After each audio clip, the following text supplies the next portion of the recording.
Danger Boy Kapitan Hemeda'da çaçan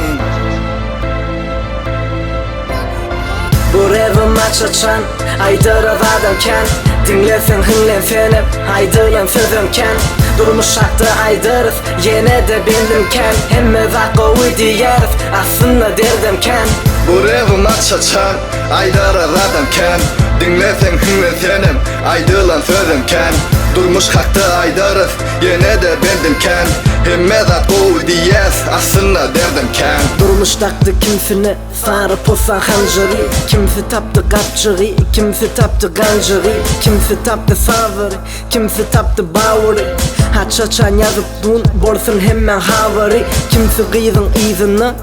Edil ityali Dünkü pustoylarım nemi Özörüçe betyali Yumruğumu diresemem Yakıp durlar şahyali Nemi?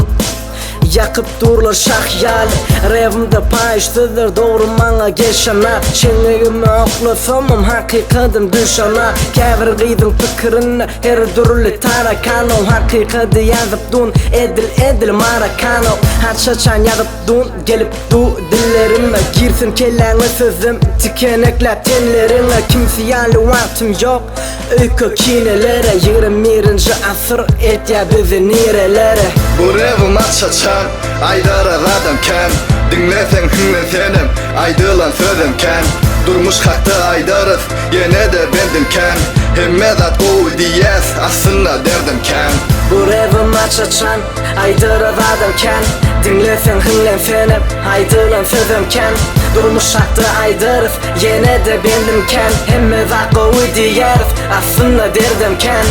Doğru durmuş gör kız ye çene çak Durman yak değiller sana dolu bak Erkekliğin gönlün yere seret inne avray bağımı senne bollun ergen Gezyen özünde yigrenci göz bilen kız bilen ömür kızık Süyücü söz bilen sazı koştum hak Dünkü fak yalı şalman saya özünü kan yalı Cüvide kaynasa pulun köpeler gülün Dost imene küçülük bilen diyer Doğanım Yanlış yağıylar göğün görüp oğlum Düz edip olsa yine de tezeden doğulum Bozulan gıyda verin akıl tezeden Yolan çıkan vuracak kendirim Ene atan bolsun razı senden Açaçar yap dinlemeni Bu revim açaçan Aydırıp adamken Dinlesen hınlensenim Aydırlan sözümken Durmuş aktı aydırıp Yine de bendimken Hemmeda kovu diyerif Aslında derdimken Bu revim açaçan Aydırıp adamken Dinlesen hınlensenim Aydırlan sözümken